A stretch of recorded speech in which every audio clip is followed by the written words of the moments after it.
Hello दोस्तों, मैं हूं अखिला और आप देख रहे हो लॉ एंड एग्जाम्स। हम कवर कर रहे हैं जनरल डिफेंसेस इन टॉर्ट्स और आज का टॉपिक है सेल्फ डिफेंस या फिर डिफेंस ऑफ प्रॉपर्टी।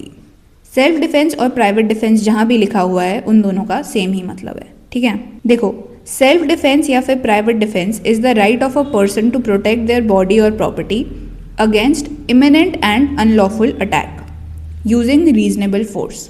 मतलब कि हर एक पर्सन का एक राइट होता है प्रोटेक्ट करने का अपनी बॉडी या फिर property against any imminent and unlawful attack. Imminent का मतलब हुआ कोई ऐसा एक्ट जो लग रहा है कि बस अभी हो ही जाएगा, समझे। और अनलॉफुल का मतलब जो लॉ में अलाउड नहीं है। पर ये प्रोटेक्शन यूज़ करने के लिए एक रीजनेबल फोर्स यूज़ करना चाहिए। यानी कि अगर किसी ने तुम्हें थप्पड़ मारा तो इसका ये मतलब नहीं होगा कि तुम गन निकाल के उसको मार दो। रीजनेबल फोर्स होना चाहिए उसको रोकने के लिए, ठीक है। अब देख लेते हैं एसेंशियल्स ऑफ सेल्फ डिफेंस। सबसे पहला है इमिनेंट थ्रेट टू बॉडी और प्रॉपर्टी। बॉडी या फिर प्रॉपर्टी के ऊपर एक इमिनेंट थ्रेट होना चाहिए। Force used must be necessary and reasonable. सिर्फ रीजनेबल और नेसेसरी फोर्स यूज करना चाहिए। जैसा मैंने बताया, थप्पड़ के जगह गोली मारना रीजनेबल फोर्स नहीं है, ठीक है। And force must be proportionate. इसका भी मतलब सिमिलर ही हो गया कि थप्पड़ के जगह गोली नहीं मार सकते, ठीक है।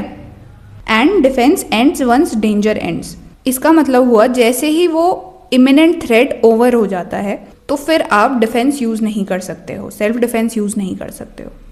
मतलब अगर आपको लग रहा है कि कोई आपको आ रहा है थप्पड़ मारने आने वाला है, तो वो इमिनेंट थ्रेट हो रहा है, पर वो बंदा फिर वहां से मुड़ के वापस चला जाता है तो वो डेंजर वहां पर ओवर हो जाएगा, ठीक है। अब ये नहीं कि आप उसको चेज करोगे और आप उसको थप्पड़ मारोगे क्योंकि आप सेल्फ डिफेंस यूज कर रहे हो, तो ये सेल्फ डिफेंस में अलाउड नहीं होता है, ठीक है।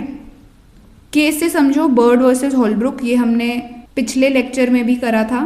तो इस केस में यही होता है कि ए बी की प्रॉपर्टी में ट्रेस पास करने की कोशिश कर रहा है। बी ने अपने प्रेमाइसिस में स्प्रिंग गन्स लगा रखे हैं, लेकिन उसने कोई वार्निंग नहीं लगा रखी है स्प्रिंग गन्स के लिए, जिसके वजह से जो ए है वो इंजर हो जाता है और सूट फाइल कर देता है अगेंस्ट बी।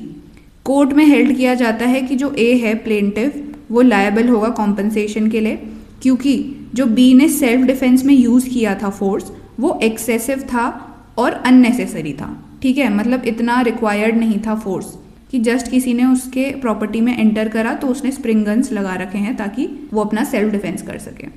तो कोर्ट ने कहा कि ये सेल्फ डिफेंस एक्सेसिव था और कंसील्ड फोर्स के थ्रू यूज किया गया था, तो कॉम्पनसेशन देना पड़ेगा, ठीक है। तो यहाँ हो जाता है सेल्फ डिफेंस ओवर। अगर लेक्चर अच्छा लगा है तो लाइक करो, शेयर करो, सब्सक्राइब करो, कमेंट करो। मिलते हैं नेक्स्ट लेक्चर में। Okay, bye bye.